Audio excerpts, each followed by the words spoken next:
podcast, A Reckoning with the History of Slavery Across America with best-selling author Clint Smith. I ask for any patience with technical glitches that might occur during this evening. If you have technical challenges during this talk, please use the chat feature and message Jewish Museum Milwaukee or Cassie Sackett, and we will make sure that you are taken care of. Make sure you're on mute. I think you all have to be. The other thing that I would say is that we will be doing a brief Q&A at the end. And so if you have questions, save them, think of them, and then I'll be facilitating that as we go. To get the best possible experience, we recommend that you use the program in speaker view. And that means that you have to hit at the top where it says speaker view instead of being in gallery view. And many of you have already donated to support the program today. If you haven't, we ask that if you can make a donation to the museum, please do so. The donation link will be in the chat box. We have so many wonderful programming partners for tonight, and they really made this program possible. A program of this caliber is not possible without lots and lots of community members getting the word out, helping us helping us with the financial aspect, and making sure that we can really make a lovely evening here together. So it is my pleasure to thank my partners, the Coalition for Jewish Learning, the Jewish Community Relations Council of the Milwaukee Jewish Federation, Marquette University's Department of History, and Tikkun Ha'ir, and of course, Nurturing Diversity Partners, who brings us tonight's facilitator, Reggie Jackson. Before I introduce Reggie, I just want to give one brief sentence about why this program was important to us at JMM.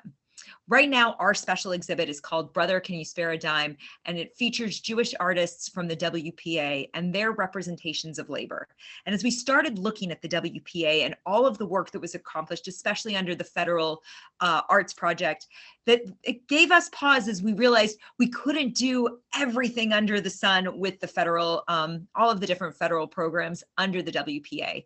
And there was one particular program that we were very interested in, the oral histories of formerly enslaved persons that were done under the Federal Writers Project. Now, serendipitously, Clint Smith's book, which features some excerpts from these histories and actually grapples with the challenges of using them and the importance of using them at the same time, gives us kind of a small window into this one part of the Federal Writers Project. And so we were delighted to be able to explore that and to really host this important conversation on how we grapple with history. The other thing I have to say after finishing this book is I haven't read a book that celebrates museums and public history more. It made me proud to be a museum professional, and it inspires me to want to do more with that platform. So without further ado, I'm going to introduce Reggie, who is our moderator for the evening.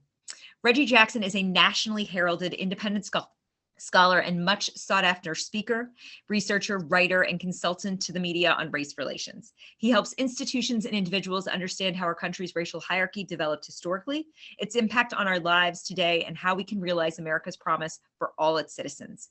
Reggie shares seldom told stories and data about the experiences of African Americans and other peoples of color, past and present.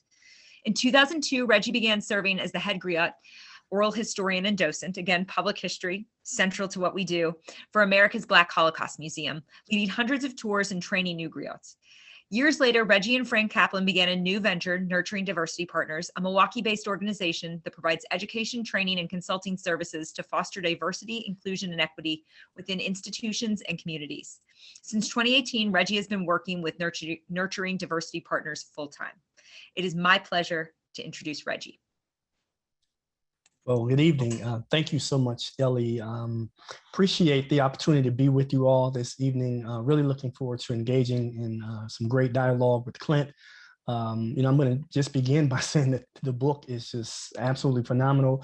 I've had multiple people reach out to me since they found out I was doing this interview, and they sent me questions, and I'm like, nah, I already have some questions, so I'll go with the ones that I already created. But let me begin by introducing our speaker, Clint Smith. So Clint Smith is staff writer at The Atlantic and the author of Counting Descent, which won the 2017 Literary Award for Best Poetry Book from the Black Caucus of the American Library Association and was a finalist for an NAACP Image Award. Clint has received fellowships from New America, the Art for Justice Fund, Cave Canem, and the National Science Foundation. His writing has been published in the New Yorker, the New York Times Magazine, Poetry Magazine, the Paris Review, and elsewhere. His debut nonfiction book, How the Word is Passed, which explores how different historical sites reckon with or fail to reckon with their relationship to the history of slavery, was published by Little Brown in 2021. He received his BA from Davidson College and his PhD from Harvard University. Please welcome Clint Smith. Thank you so much, Reggie. It's so good to be here. Absolutely. So I know that you wanted to start us off with some of your wonderful poetry tonight, Clint. Yeah, I thought that I would do that for everyone. So for context, this my training as a writer is originally as a poet. So this book is a book of narrative nonfiction, but poetry imbues itself into everything that I do. And poetry is often both the creation of the art itself, but also the mechanism through which I do some of my best thinking. And so the writing of the poem and the process of doing so allows me to sort of wrestle with a set of questions or ideas or moments without having to come to a specific answer. Sometimes I might begin with a question and end the poem with several more questions. And that's something I love about the form and the genre. And so when I first began asking the sort of questions that emerge in How the Word is Passed, I began doing so as through poems. My first book was a collection of poems, as you mentioned, Counting Descent. And when I first started thinking about these issues, I thought that this might be the subject matter of my second collection of poems. I thought I might have a collection of poems that in which the conceit was that each poem was about a different monument in my hometown, New Orleans, and thinking about how that monument either reflected or failed to reflect the history of my city and thus the history of this country. But part of what I realized is that I needed a little bit more space than the poems afforded, and that I wanted to also incorporate more voices into this project than just my own. So, but what I did want to do was share a poem that in many ways was the origin point of this project, and served as a catalyst for a lot of the sort of themes that would emerge in the book. And also when you're a poet writing nonfiction, sometimes you'll take a poem you wrote and then you'll change the stanzas into paragraphs and change the line breaks into commas and periods, and you'll throw it in at the end of one of your chapters and see if your editor notices. So this is also an adaptation of a section at the end of one of my chapters in the book. And then I look forward to being in conversation. Growing up, the iconography of the Confederacy was an ever-present fixture of my daily life. Every day on the way to school, I passed a statue of P.G.T. Beauregard riding on horseback, his Confederate uniform slung over his shoulder, and his military cap pulled far down over his eyes. As a child, I did not know who P.G.T. Beauregard was. I did not know he was the man who ordered the first attack that opened the Civil War. I did not know he was one of the architects who designed the Confederate battle flag. I did not know he led an army predicated on maintaining the institution of slavery. What I knew is that he looked like so many of the other statues that ornamented the edges of the city, these copper garlands of a past that saw truth as something that should be buried underground and silenced by the soil. After the war, the sons and daughters of the Confederacy reshaped the contours of treason into something they could name as honorable. We call it the lost cause, and it crept its way into textbooks that attempted to cover up a crime that was still unfolding.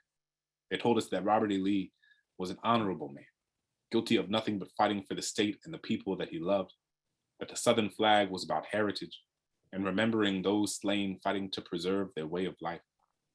But see, the thing about the lost cause is that it's only lost if you're not actually looking. The thing about heritage is that it's a word that also means I'm ignoring what we did to you. I was taught the Civil War wasn't about slavery, but I was never taught how the declarations of Confederate secession had the promise of human bondage carved into its stone. I was taught the war was about economics, but I was never taught that in 1860, the 4 million enslaved Black people were worth more than every bank, factory, and railroad combined. I was taught that the Civil War was about states' rights, but I was never taught how the Fugitive Slave Act could care less about a border and spell Georgia and Massachusetts the exact same way. It's easy to look at a flag and call it heritage when you don't see the Black bodies buried behind it. It's easy to look at a statue and call it history when you ignore the laws written in its wake. I come from a city abounding with statues of white men on pedestals and Black children playing beneath them, where we played trumpets and trombones to drown out the Dixie song that still whistled in the wind. In New Orleans, there are over 100 schools, roads, and buildings named for Confederates and slaveholders. Every day, Black children walk into buildings named after people who never wanted them to be there.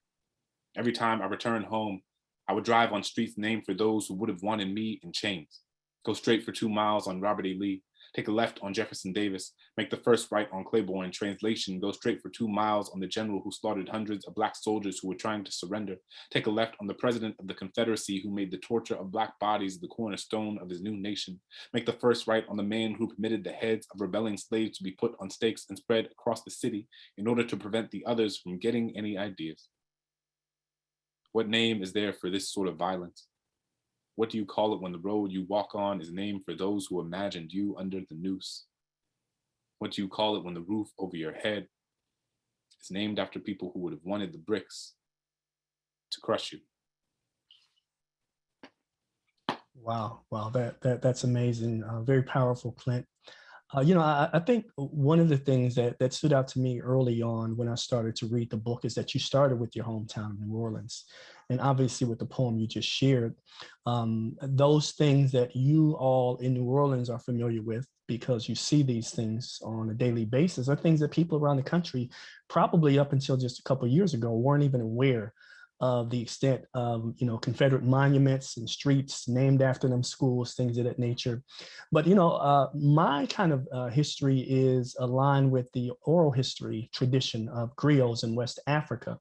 And I know that in the book, you did utilize some of the interviews that were done of 2,300 formerly enslaved people by the WPA in part of the Federal Writers Project. Could you kind of talk about the importance of some of those firsthand accounts of enslavement, particularly as related to your hometown in New Orleans, and how that really engages you in understanding slavery on a different level than you would otherwise? Yeah, absolutely. The Federal Writers Project ex-slave narratives were central and transformative for me. I hadn't encountered them until I started the process of writing this book. I was writing this book over the course of 4 years or so, beginning in 2017. And I encountered these with the Whitney plantation, which is one of the plantations that I document and profile in the book, which is in Louisiana. And it's fascinating because it is the only plantation museum in the state of Louisiana, and one of the only plantation museums in the country that singularly tell the story of slavery tell the story of that plantation from the perspective of the people who were enslaved there, and recognize that a plantation, when a story is told of a plantation, we have to recognize that that place was an intergenerational site of torture and exploitation.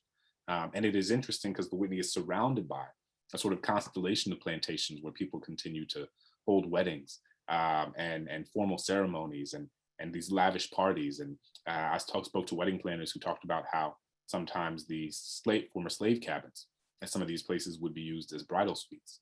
And so part of what I'm curious about is how a piece of land how someone would want to celebrate one of the most joyous days of their life on a place that I can only understand as an intergenerational site of torture and exploitation. And what are the gaps in our collective memory that lead to that? And part of what the Federal Writers Project narratives do is they fill in those gaps. And part of why they're so important is because when I was young, the only sort of testimonies or first-person accounts from enslaved people that I would get were Frederick Douglass, if you're lucky, Alauda Equiano, Harriet Jacobs, stories about Harriet Tubman. And those stories are deeply important. I've read as much as one can read about Frederick Douglass. I'm always I've read all of his memoirs, autobiographies. I've read David Blythe's magisterial autobiography of Douglass, Prophet of Freedom, and read about this man as much as I can, because I think he is one of the most remarkable people to ever walk this earth. But the thing is that he is one of the most remarkable people to ever walk this earth, right? And that should animate and shape how we understand what is being written in his narratives and what is being written in his accounts, which is to say, Frederick Douglass is not reflective of the experience of millions of enslaved people across generations across this country.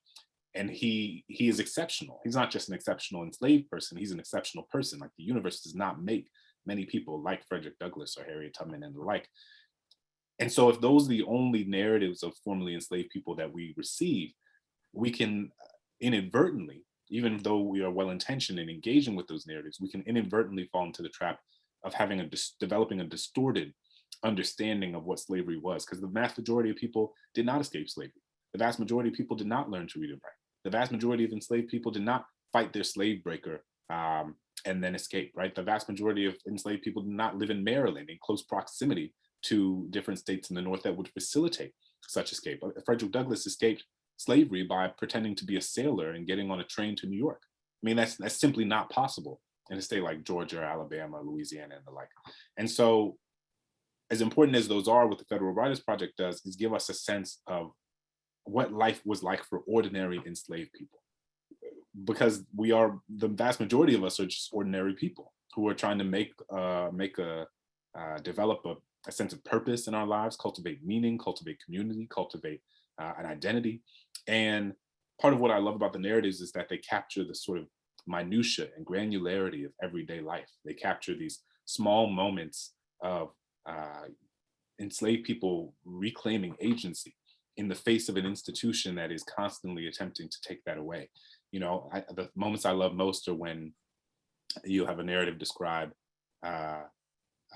someone, a group of people dancing together on a Saturday night in a barn after they finished all their work, or two people who were falling in love, holding hands under the shade of a tree as they try to seek some respite from the incessant work and violence that they're exposed to, or little kids who are skipping rocks across the creek. These small moments, right, that I think could easily be thrown away, but are actually reflective of the humanity and the personhood of enslaved people in ways that I think are just as worthy of studying and just as worthy of engaging with as any narrative by Frederick Douglass or someone else who escaped slavery and wrote an autobiography. So I think we need both, because we need to recognize that all of these things are part of an ecosystem of stories and ideas that help us make a fuller sense of what this period of time was. And I think oral histories generally are an incredibly powerful tool that not only provide us with a different sense of what primary sources can be, but also, in the context of the Federal Writers Project, one of these narratives were collected at the end of the 1930s, between 1936 and 1938 as part of the New Deal. And what I think about when I think about that is our temporal proximity to this period of time, right? That these are people who were alive and telling their stories in the 1930s, which is when my grandfather was alive. And my grandfather is still alive today, right? So when my 4-year-old son sits on my grandfather's lap, I imagine my grandfather sitting on his grandfather's lap. And I'm reminded that my grandfather's grandfather is someone who was born into slavery, right? I think about the woman who opened the National Museum of African American History and Culture in 2016 alongside the Obama family, who rang the bell of this new Smithsonian. She was the daughter of someone born into intergenerational chattel slavery, not the granddaughter or the great-granddaughter. She was the daughter of someone born into bondage. And so these moments and these narratives, for me, are a reminder that the story that we had been told was a long time ago wasn't in fact that long ago at all. And the idea that it would have nothing to do with what the landscape of inequality looks like today is both morally and intellectually disingenuous. Yeah, I completely agree. One of the things that I noticed that you did say, you said enslaved people. You didn't refer to them as slaves. And, I've oftentimes had to tell people that I don't like to use the word slave because it dehumanizes these individuals, right? And I've been fortunate enough to trace my family's history and understand very clearly who my family members were who were enslaved. I've traveled to the land in Mississippi where they were enslaved. I have soil from the ground. Fortunately, ran across a woman who was a descendant of the man who enslaved my family in Mississippi. And so along the course of my life, one of the things that I've done quite a bit of is something that you did in the book. And that's actually engaged in conversations with average everyday Americans, particularly white Americans, about topics that they typically don't like to talk about, right? Race and racism. So can you just share with us just a couple anecdotes from some of the most compelling conversations that you had along your journey? Yeah, I mean, there were so many. And part of the thing about this book that I hope people recognize is that uh, it is not a book written by someone who began this project as an expert on the history of slavery. In fact, the book was written because I felt like I didn't know enough. I felt like there was so much that I should know that I didn't. And the book itself was a sort of 4-year journey of trying to understand so much of what I wish I had more fully understood before. So, I think about the first chapter of the book, which is about Monticello. And Monticello, one of the reasons I wanted to go to Monticello was because I think it was helpful to start the book at the home of the person who is central to the founding of this country, Thomas Jefferson. And, Jefferson, I think, personifies a lot of the inconsistencies, a lot of the cognitive dissonance and the hypocrisy, frankly, of this country, in the sense that America is a place that has provided unparalleled, unimaginable opportunities for upward mobility and wealth accumulation for millions of people across generations in ways that their ancestors could have never imagined. And it has also done so at the direct expense of millions and millions of other people who have been intergenerationally subjugated and oppressed to create that opportunity for the others. Jefferson is someone who wrote in one document that all men are created equal, and wrote in another document that Black people are inferior to whites in both endowments of body and mind, as he put it. He is someone who wrote one of the most important documents in the history of the Western world, and also someone who enslaved over 600 people over the course of his lifetime, including 4 of his own children that he had by an enslaved woman on his plantation, Sally Hemings. And so part of what I wanted to do when I went to Monticello was to understand how an institution tells an honest and robust, holistic story about this place and this person, but also to what extent are they not just centering Jefferson when we talk about Monticello, but also centering the hundreds of enslaved people and enslaved families who lived there, the Fawcett's, the Grangers, the Hemmingses, and so many others. Are we making sure we're telling the story about them? And when I went there on my tour, they have a variety of different tours. So they have the primary house tour, there's the slavery at Monticello tour, there's the Hemmings tour. You can get a range of different tours to give you a sense of the different facets of who Jefferson was. And there were 2 women on the tour, Donna and Grace. And I could see as over the course of their the presentation by the tour guide, a guy named David Thorson, that they were very much sort of taken aback by so much of what they were hearing. And I went up to them after and just asked them like how they experienced what David was saying. And I remember Donna said, he really took the shine off the guy. I had no idea Jefferson owned slaves. I had no idea that Monticello was a plantation. And mind you, these are folks who bought plane tickets, who rented cars, who got hotel rooms, who came to this site as a sort of pilgrimage to see the home of the 3rd president of the United States and our founding father, and had no conception of this place being the home to someone who enslaved human beings. And for me, that was an important moment because I think it is reflective of how millions of people across this country don't understand the history of slavery in any way that is commensurate with the actual impact that it has had on this country. And so I think that that's one example. That was a really transformative moment for me too, as a writer and as a journalist, because that was the moment when I realized that this book had to include the voices of other people, right? It couldn't just be my own reflections and meditations on these places, but it had to be my experience in these places in conversation and in dialogue with the experiences of other people. Because all of what bring us to, I love this, there's a poem by Alfred Lord Tennyson, Ulysses, and one of the lines in it he says is, "I am a part of all that I have met." And I've always been drawn to that line because I think it is a reminder that how any of us experience anything we see, any place we go, is animated and shaped by everything we've consumed and all of who we are that has come before that, right? So how, you might experience Monticello is different than how I might experience Monticello. How some of the folks on this call might experience it is different than how we might experience it, right? In a very conspicuous way, because we're Black and others might be white, but and how does that shape the different dynamics of how we are engaged with, how we make sense of, how we understand the history of this land? What does it mean for us to be on land that other enslaved people built and cultivated, and how does that shape our visceral and emotional experience, and all these sorts of things. So yeah, for me, that was also a moment early on in the book writing process where I was like, oh, okay, I got to go up to people, I got to talk to people, and those conversations have to be included here. Yeah, absolutely.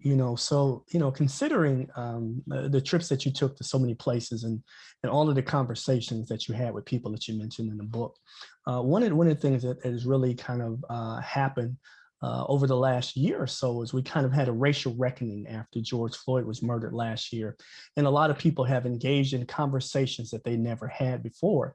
And part of what's come out of that is this huge desire by a lot of white people in this country to become allies in racial justice work. And I think part of the process of becoming allies is the learning process, right? So I'm interested in feedback you've gotten in terms of how people are using your book to engage in conversations and learning to become allies.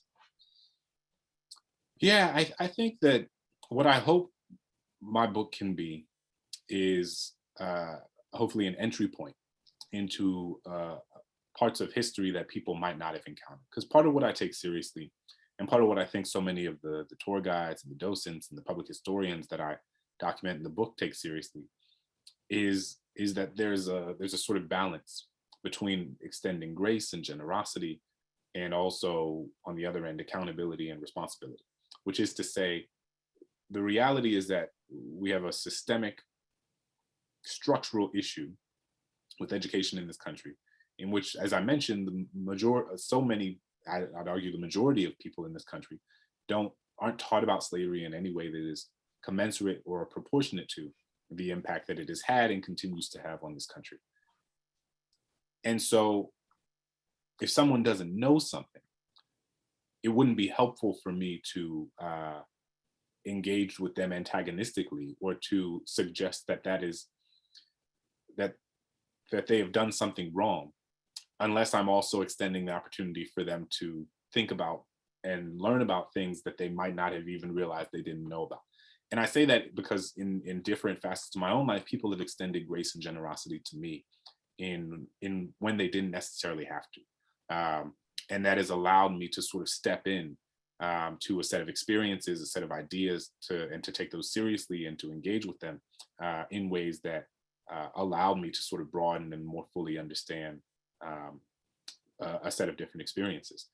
And I think, what I hope the book can do is do that in some ways, right? Like sort of pull people in and say, this is a history that you may or may not be familiar with.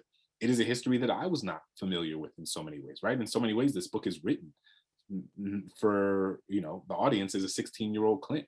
The audience is like a 10th grade Clint who wishes this was in my American history class, an 8th grade Clint who wishes this was in my social studies class, right? Like, how can I have grown up in a city in which there was a 60-foot tall statue of Robert E. Lee and never have been shown the declarations of Confederate secession, in which all of the states say very specifically that the reason they seceded from the Union was because they wanted to perpetuate chattel slavery, right? They were not vague about this. All you have to do is look at a state like Mississippi that in 1861 said, our position is thoroughly aligned with the institution of slavery, the greatest material interest in the world, right? Like they were not unclear about why they were seceding from the Union. And yet we in my hometown, we have statues and streets and schools named after these people in ways that don't happen in other global contexts. And for me, the book in and of itself has been a process of being able to more effectively make sense of everything that I see around me, everything that I see in my hometown, everything I see in this country. And the more you begin to fully understand this history, the more you begin to understand why our society today looks the way that it does. And you can look at one community and look at another community and understand that the reason one community looks one way and another community looks another way is not because of the people in those communities, but it is because of what has been done to those communities generation after generation after generation. And that's so important, because once you understand the history of this country can't lie to you anymore about why it looks the way that it does. And for me, that was transformative. It was liberating. It was emancipatory, because I felt freed from a sort of emotional and psychological and intellectual paralysis, in which I've been told that in ways that were implicit and in ways that were explicit, that the reason Black people live disproportionately in the conditions that we do is because of something that Black people have done wrong. But that's, once you learn American history, you realize that that's not the case at all. Yeah, absolutely. One of the things that really makes me kind of cringe is when I realize that we as a nation have refused to reckon with this history, right? To talk about it, to teach it. People are now trying to prevent our young people from even learning anything about this in our classrooms around the country. And we as a nation, we love to pat ourselves on the back as Americans, right? But I think there are two nations that have reckoned with ugly parts of their history that we can learn a lot from. Obviously, Germany has had to reckon with the Holocaust, and they've engaged people in schools there consistently. From the first time you start school till you matriculate out of school, you never miss out on that history. You learn the details of it. It's extremely important, and it's mandatory there, right? South Africa is another example. They are not shying away from the history of apartheid, but here we are, a nation that loves to brag about itself all the time, and we still cannot figure out how to have these conversations and reckon in an honest way with this ugly part of our history. Can you kind of, give us your thoughts on why America refuses to do that, why we struggle with that so much as a nation? Yeah, it's, I'm glad you brought up the sort of global parallels, and I'll stick with that for a second before moving on to the second part of your question. One of the places I went is Angola prison. And Angola is the largest maximum security prison in the country. It is 18,000 acres wide, bigger than the island of Manhattan. It is a place where 75% of the people held there are Black men. Over 70% of them are serving life sentences. And it is built on top of a former plantation. And what I tell folks is that if you were to go to Germany and you had the largest maximum security prison in Germany, built on top of a former concentration camp in which the people held there were disproportionately Jewish, it would so clearly and rightfully be a global emblem of anti-Semitism. It would be abhorrent. It would be disgusting. We would never allow something like that to exist, because it would so clearly run counter to all of our moral and ethical sensibilities. It would be beyond any words that we have. And yet here in the United States, we have the largest maximum security prison in the country, where the vast majority of people held there are Black men serving life sentences who work for virtually no pay in fields of what used to be a plantation, while someone watches over them on horseback with a gun over their shoulder. And so what are the ways in which a history of white supremacy not only enacts physical violence against people's bodies, but also collectively numbs us to certain types of violence that in another global context would so clearly and rightfully be unacceptable? And what does it mean that a place like Angola has a gift shop where you can buy shot glasses and coffee mugs and T-shirts and stuffed animals dressed in prison garb?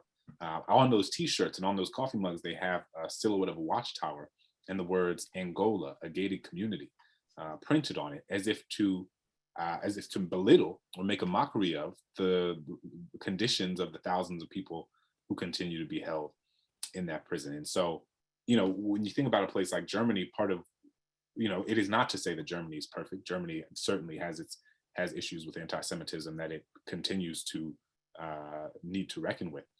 But I think of something like the stumbling stones in Germany, and this idea that, scattered throughout Berlin and other parts of the country are these sort of brass bricks, the brick-like plates that emerge from the ground, so that you can't go to a Nike store or a restaurant or a hotel or a museum without regularly encountering these stones that have the names of people who were killed in the Holocaust, that have the dates they were taken, that have what happened to them, that and being constantly reminded everywhere you go of what was done in this country's name.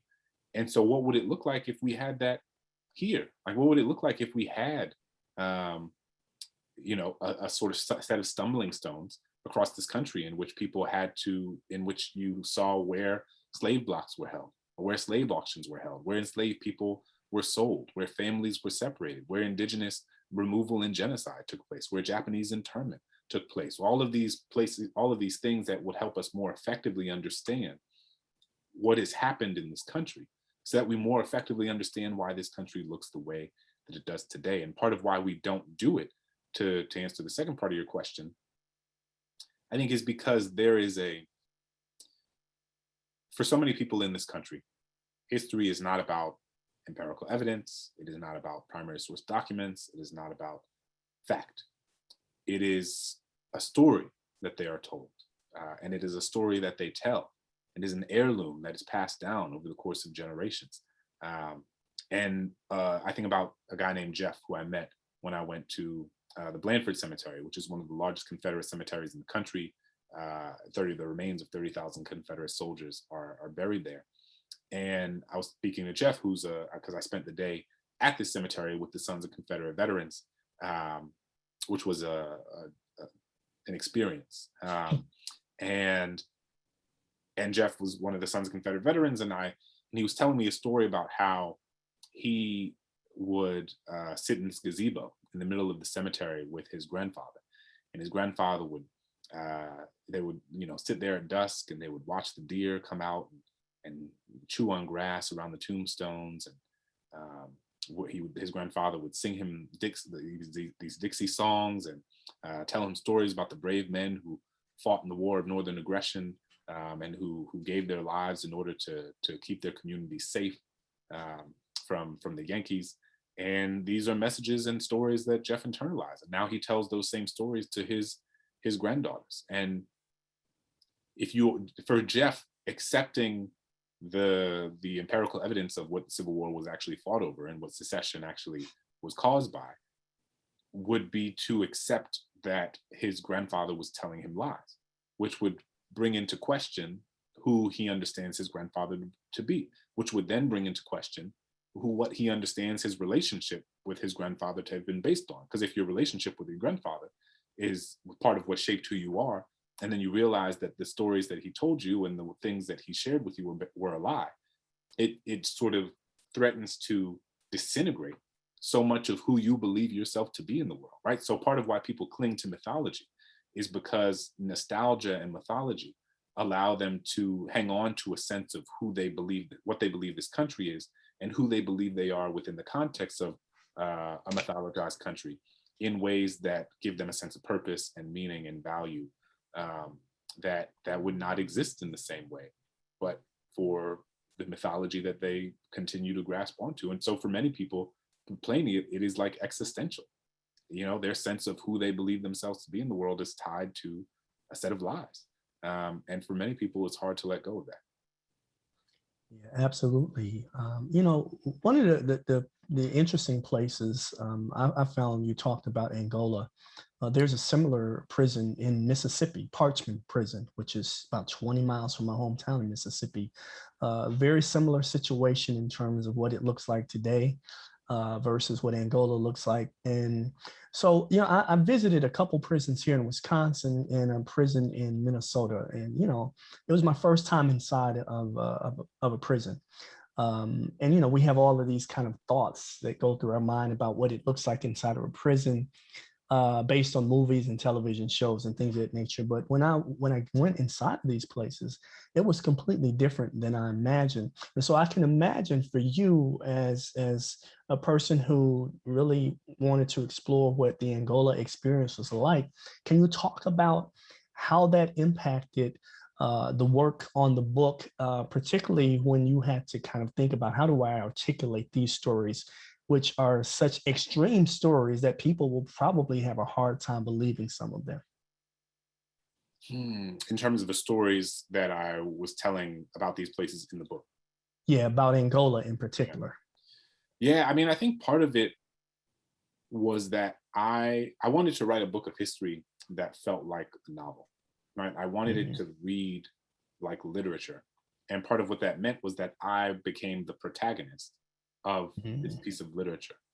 And part of what that meant is that I had to allow the reader into the sort of interior of my thinking and my emotions. I had to give, if you're, there's like a third person omniscient narrator, like you have a sense of like who they are and how they're thinking and what they're feeling in any given moment. Or even, first person narrator. So, I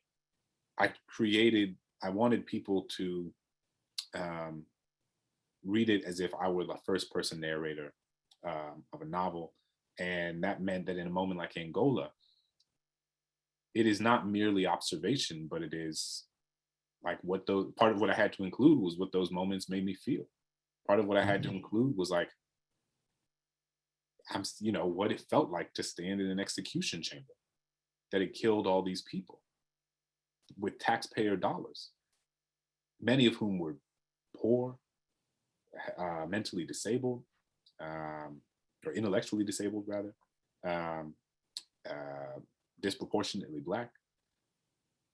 And like what it meant to stand in that room, to hear the story of Norris, the guy who spent almost 30 years in Angola, who I'm going to this prison with, to have him tell me a story about how when he was at Angola and was working in the shop, the prison tried to get the incarcerated men there to build the bed that would be placed in the execution chamber, and didn't tell them. And then they found out, and they realized that they were building the deathbed, and they protested, and they went on strike, and but like, I can't imagine. And one of the guys who was building it, his brother was on death row.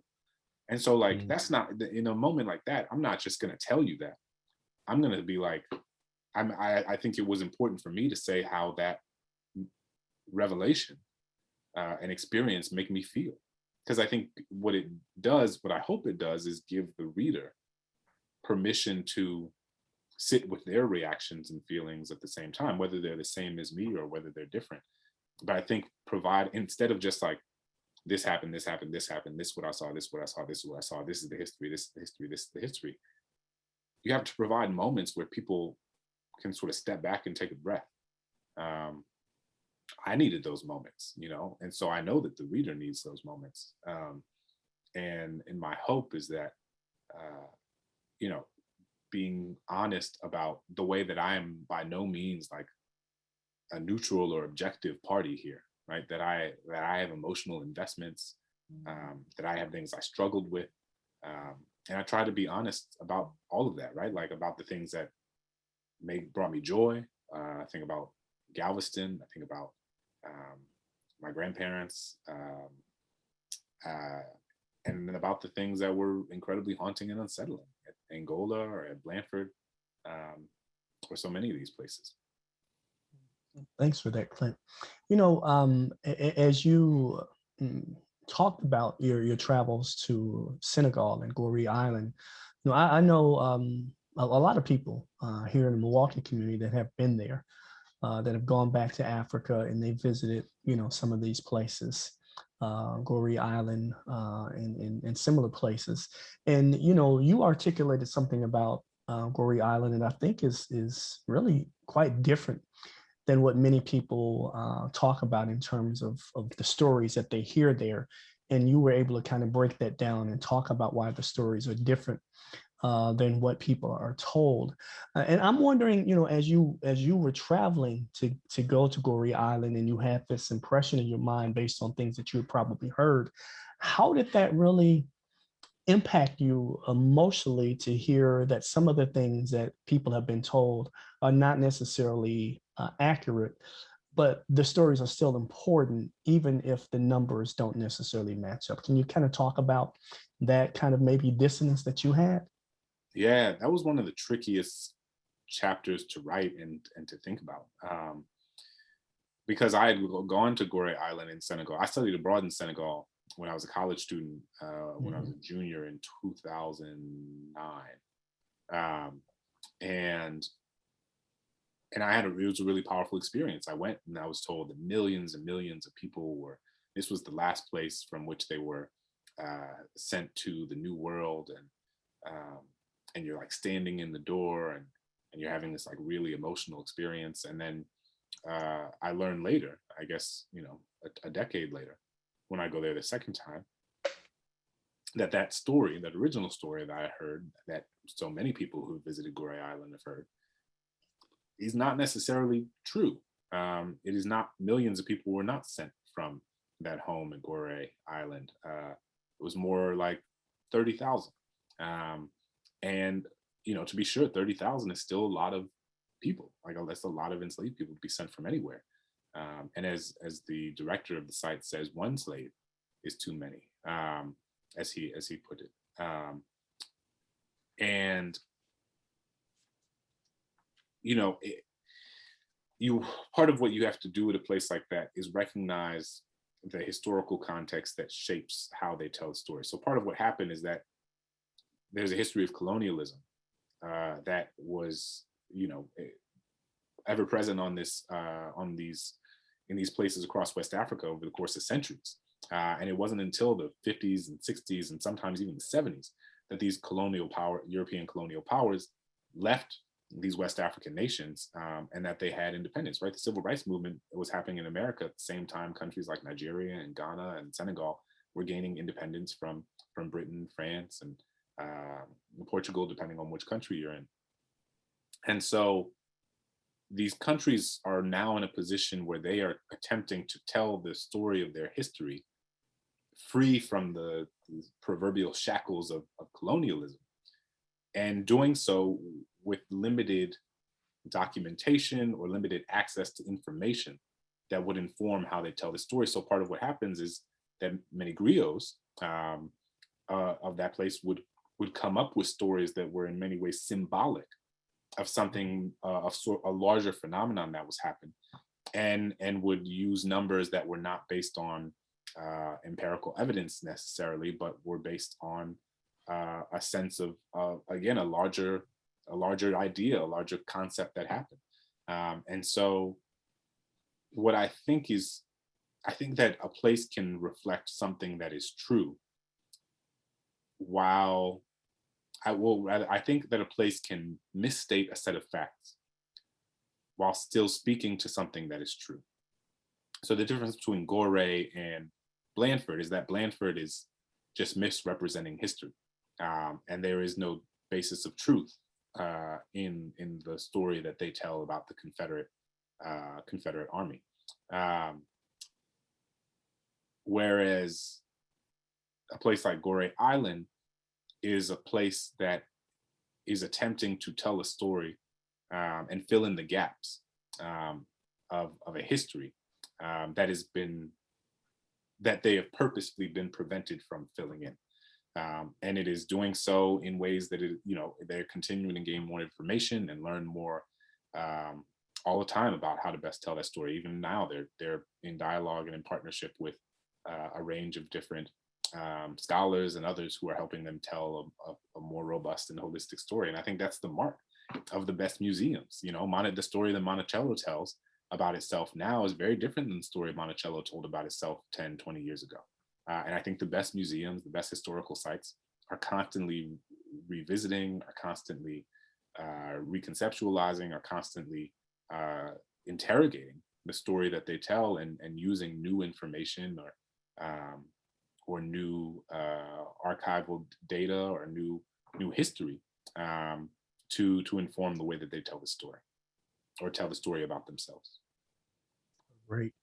Clint, I want to just really thank you so much for articulating all of these ideas and your thoughts on how this book has impacted you personally. We're going to hand it back so that some of the folks who have asked questions in the chat now can have those questions asked. But I want to thank you once again for your answers tonight. Thank you for chatting with us. Thank you for the book, man. It's an incredible book. It's become one of my favorites because I just love the way that you tell stories. And I've said that you remind me of people that can paint a picture with words. You've done that with the book, and I really just love that you remind me in some ways of John Steinbeck and how he could put words on a piece of paper and make you visualize things. So I appreciate that. So we're going to hand it over for questions from the chat now. There are so many questions in the chat. I'm like, woo, it's a wave. And so Reggie and Clint, if they're, please both jump in this conversation. I'm going to kind of push some of these together, and I'm actually going to start with President Annalisa Dickman and build on one of our partners, Leslie Knox, how both of these questions kind of go together. Annalisa's asking, what has been the reaction of the people you met in the book? And, the people like Donna and Jeff and Norris, how have they responded? Do they know that they're in this book? And also in thinking about that, that at the same time, we want to know about gender and response to the book. The majority of the people on this call are women. And in many of the conversations that I've been a part of around race in America, the majority are women as well. And Leslie notes that the majority of the people who've interviewed you in kind of big public forums, also women. So have women and men responded differently to the book? And what do these responses say about kind of how we engage with our historical sites in this particular political moment? That is a question I've been asked a lot of questions over the last 2 months. That is the latter one is a new one, but I appreciate it. How have people in the book responded? I've heard from, I just had a phone call with Norris Henderson not too long ago. And he felt really excited and thrilled, and Angola is apparently, I can't say whether it's because of the book or not, apparently making a lot of changes to their museum. And I got an email from someone who went to Angola after they read the book, and they said that they were in conversation with people who said that they're making everyone on the board read the book, and that they are making a sort of overhaul of the museum, which is I've not heard from them. I've not heard from anybody at Angola, but that would be pretty remarkable if that is the case. So I guess that remains to be seen. But I've heard from Norris. I've spoken with Yvonne of Whitney Plantation. Spoken with Damaris Obi in New York City. Just spoke to John Cummings at the Whitney Plantation. My grandparents, obviously, after the book was #1 on the New York Times bestseller, I FaceTimed both my grandparents and told them that a book that their grandson wrote that they are featured in was the top of the New York Times bestseller list. And my granddad is, as I described in the book, with this sort of old Mississippi sonorous voice, was just like, I never thought I would have a grandson who was on the New York Times bestseller list. And he just kind of like looked up. It was very cinematic. I was like, wow, this is like a wild moment. But I just feel so lucky that I was able to share that moment with them, especially for a book that they are so important to. And yeah, I mean, I've not heard from, all of the people I've heard from and been in conversation with since have been people who are, I guess, like reflected well in the book. I've not heard from anybody at Angola or anybody at Blandford. But everyone, I mean, the book was fact checked by someone who called everyone who was in the book and let them know what the quotes were. And so everybody knew it was coming, and everything in the book that is in quotes is audio recorded. So there's not really anything that they can dispute, I guess. But I've not yet heard from any of them, but I guess it's only been 2 months, so we'll see. And then gender, it is certainly, I think the majority, as far as I know, in publishing, the vast majority of people who buy books are women. And that's just kind of across the board. I'm wary of making any sort of overgeneralizing in ways that I don't know. I mean, I don't know. I do. I know a lot of educators have been really engaged with this book, and the field of education is disproportionately filled with women. And so I think many teachers and many people who are adjacent to education or museums or have been drawn to the topic. And the people in those positions tend, as I said, tend to be women. Yeah, it's hard. I know we also have other questions, so I don't want to just like be here thinking out loud with you all, like, what, you know, because I could do that for the next 15 minutes. I'm grateful to every reader, and it is certainly not lost on me that women have been supporting this book in really remarkable and profound ways that I'm grateful for. You know, I mean, maybe women are more open to and more generous and kinder and more, you know, that's what I'll say. That's just women. The women are better, so they read the book. We'll take it. There you go. There are a number of questions around monuments and what we do about them. And, you know, in thinking about places like Stone Mountain, there's a cemetery in Chicago with a Confederate, in Chicago of all places, with a Confederate monument. What do we do about these? What, and Reggie, please weigh in as well. What does that look like in terms of a racial reckoning and encountering these monuments? Yeah, so I'll say briefly that I think it depends first on if it's public or private property, right? Like if you want a statue of Robert E. Lee in your backyard, then like it's weird, but like that's your business. And I know none of us are in a position to be like, you can't do that. If you want to put that in your yard, you can do that. But I think that statues to Confederates on public property, paid for by taxpayer dollars, in front of courthouses, in parks, in traffic circles throughout different cities, that's sort of the low-hanging fruit of this debate to me, right? Like for me, that's really easy. Like they should come down because there is no context in which those statues should be venerated. And there is no context in which we should be celebrating and lifting up and having pedestals, lifting up men who fought a war, who were part of a territory that seceded from the Union and committed treason, that raised an army predicated on maintaining and expanding the institution of slavery. Like that is what the Confederacy was. There is no plaque you can put on that in the middle of in a public place. There is no context that I believe would be effective in that would counter the sort of message that the very existence of that statue in that place is sending. If you want to put it in a museum, if you want to put it in your backyard, if you want to put it on some private property, that is fine. But I think that the questions of whether or not they should be contextualized or taken down, for me, people, you know, I remember people were saying like, just put up some context on the statue of Robert E. Lee, and I'm like, it's a traffic circle. Nobody's gonna read this plaque. Like, what do you mean? And so I think that we just have to recognize that these monuments were put up with the specific intention to distort history and to terrorize Black communities when there were moments of Black mobility and progress.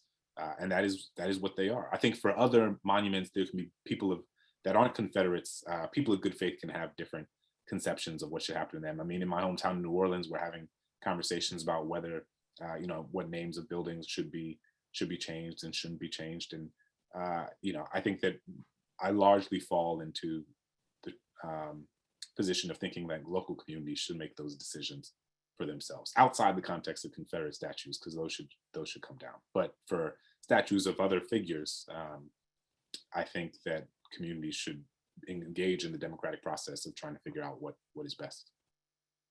Yeah, and I have to say, I completely agree with Clint's take on this. You know, what's amazing to me is a number of these monuments that were built not directly after the Civil War ended, but that were built in the 1940s and 1950s and 1960s that people just aren't aware of. They think that, well, you know, these things have been around forever, but part of kind of this myth of the lost cause led to a lot of these monuments being created as a pushback to the civil rights movement. And I challenge everybody on this call to think about another country where a group that lost the war has monuments. I don't think there's any other country I can think of where the losers of the war have monuments all over the place. I mean, it's incredible that we have monuments to people who lost the war. It makes no sense. Yeah. And I would add, just to build on your point, that they just took the bust of Nathan Bedford Forrest out of the capital of Tennessee. And that was put up in 1978, not 1878, in 1978. And it was done specifically because they knew what Nathan Bedford Forrest represented. This is a Confederate general who was the first Grand Wizard of the Ku Klux Klan, who massacred Black soldiers in the Battle of Crater, in one of the most devastating battles of the Civil War. And he was in the capital of the state of Tennessee, the leader of the first leader of the Ku Klux Klan. I mean, it is, when you say it out loud, it's so absurd and it is so abhorrent. And horrifying. It's horrifying. It's horrifying. I'm a Tennessean, so I am horrified by it. But I will tell you, in the 1990s in Tennessee history, in rural East Tennessee, I did learn that Nathan Bedford Forrest was the Grand Wizard of the KKK, and it was not a triumphal version that was given to me, which I do think is a minor success. Minor. There's so many questions about this kind of question of reckoning. And one of them is coming from the standpoint of the racial divide, especially in cities like Milwaukee, and looking at kind of the institutional racism within a community like ours. And I know, Reggie, you have written so much about redlighting and property devaluation and school segregation and all of these pieces. So how do you feel like, in terms of framing Northern experiences where we feel divorced from the process of slavery, how does this work contextualize that process? I'll give this to Reggie, since this is his location, locale.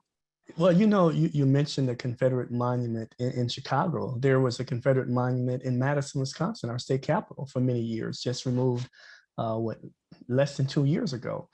And I think one of the lies that Americans tell is that the North were the good guys, right? We didn't do anything bad. It was those bad people in Mississippi and Alabama and Georgia and Texas and Florida that were so horrible. Not understanding that the North depended on the South.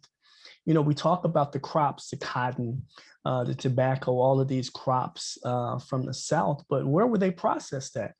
The cotton was processed, on the East Coast in New York, and the sugar cane was processed into rum in Boston and places of that nature. So despite what those in the North like to believe about themselves, they played a role in making sure that slavery was a viable institution in this country. And all of the original 13 colonies, all of them had slavery on the books at one point. They did what they call gradual abolition, or gradually getting rid of it. But this is what they did. They did it by putting grandfather clauses in. So New York will tell everybody that they got rid of slavery in 1799, but they don't tell you that there was a clause that said if you were enslaved at that point, that if you were a male, you would continue to be enslaved until the age of 25. If you were female, you would continue to be enslaved until the age of 21. So they like to wash their hands of it like that was just those bad Southern folks. But the North depended on slavery. The North promoted slavery. And all of the folks at the Constitutional Convention debated how they were going to deal with the institution of slavery. They were all complicit in the 3/5 clause. They were all complicit in making sure that the South had an additional 20 years of enslaving Black people and bringing them to this country. So the North cannot sit back and claim that they were the good guys in this. They were complicit in all of these things. And I think that as we look at how we reckon with that in places like Wisconsin, we need to tell some different stories than we've told. So as we're kind of wrapping up here, Clint, people want to know what's for you, what's next, what's now. Also, there's the comment, miss you on Pod Save America or Pod Save the People. So just know you're missed in that space. And also, one person is wondering that the poem that you started the chapter out, which is from the book, which you can buy at jewishmuseummilwaukee.org. We're going to put it in the link. I highly recommend it. It's one of the best things I've read, not just this year, but one of the best things I've read ever. And I'm a reader, like a lot of women. The question that we have is, what's next for you? What are you working on now? How are you kind of following up with this really, really intense work? Intensely, not just intense work, but intensely personal work. Yeah, part of what I'm working on now is, well, I'm going, this is among my last events of the summer. I'm going on a long vacation in August to try to regroup and refresh. My wife and I have not been on vacation since our kids were born. So hopefully this Delta variant doesn't mess us up too much, but I'm hoping that we can still get out of here. So I'm going to take a break, refresh, but I've been hosting a YouTube series called Crash Course Black American History. And as if you look it up, it's sort of 10-minute videos of different facets of Black history in this country. We'll be doing 50. I think we are currently on 10 or 11, and we drop a new episode basically every week. And so if you just go to YouTube and put in Crash Course Black American History, it will come up. And so that's what I spend a lot of time on, in addition to my work at The Atlantic. And then I have a poetry book that'll probably be out in, probably not next year and a half. That is a collection of dad poems, which is like, it's very different change of pace. And so it's like, this book is about this sort of intergenerational nature of history and memory, and how we understand chattel slavery in this country. And the next book is a collection of poems about, like, ode to the spit up. It's sort of documenting being a parent of young kids. And I've been writing a lot of those poems as sort of small moments of respite from the marathon that this other book has been. So I'll be excited to get that out. It's a very different kind of book, but part of what I love is just like using writing to express different parts of myself and different parts of my life and my interests. And fatherhood is very central to my life these days. And yeah, I think it's a pretty fun change of pace. That sounds lovely too. And vacation sounds even better. Thank you so much. Thank you, Reggie. Thank you, Clint.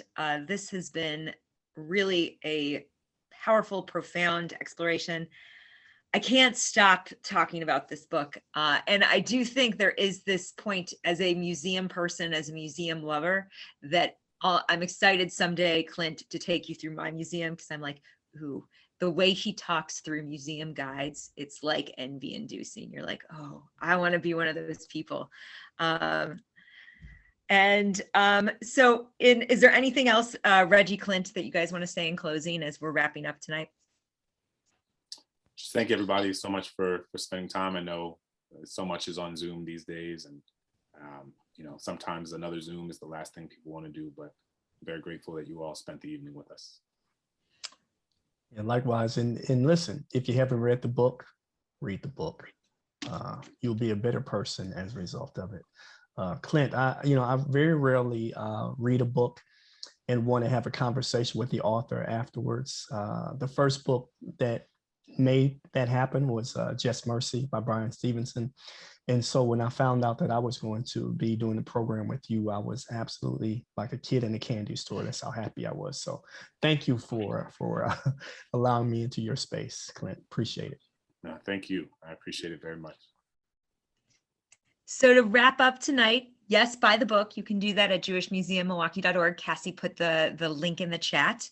I want to thank Clint and Reggie, both of you. This was tremendous, and we really, really appreciate it. I also have to go back and thank our sponsors, the Coalition for Jewish Learning. Also, thank you to all the teachers from CJL who showed up tonight. We so appreciate both the work that you do and your presence at conversations like these. The Jewish Community Relations Council of the Milwaukee Jewish Federation. One of the programs they have coming up in the next few weeks, the publicity isn't out yet, but we'll make sure to share it far and wide, is a program with One America on how to deal with polarization in America. And I think it's an important conversation in light of what we've just talked about today. To the Marquette University Department of History, and especially for their kind of intent and redirecting, and Leslie for providing a question that Clint had never heard before. To our partners at Tikkun Ear, who just launched their Veggie Chop Shop. If you're looking for a in-person volunteer experience and you want to help with food justice in Milwaukee, this is a great way to do that. I'll put this link in our chat. And to our partners at Nurturing Diversity Partners, one more CJL program, just if you are an educator, they will be doing an inclusion workshop on August 24th on making all students feel welcome. Sippy, if you wouldn't mind throwing that in chat, I would appreciate it. JMM has 2 programs coming up. Next week on Thursday, we have an in-person book talk with author Jana Schloor, who is local. She has just written a novel about River West. It's a mystery, and it's about Soviet Jewish relations in Milwaukee and kind of the way in which we all find identity in strange places. So please join me and others next Thursday at 5:30 at the Gordon Park Pavilion. And then on Thursday, August 19th, we are starting a 2-part series, the first of which is looking at mural art, politics, and the New Deal with a local historian. And we're really excited about both of those. Cassie's going to share those links in our chat. And thank you all so much for joining us this evening. We really appreciate it. Great. Thank you.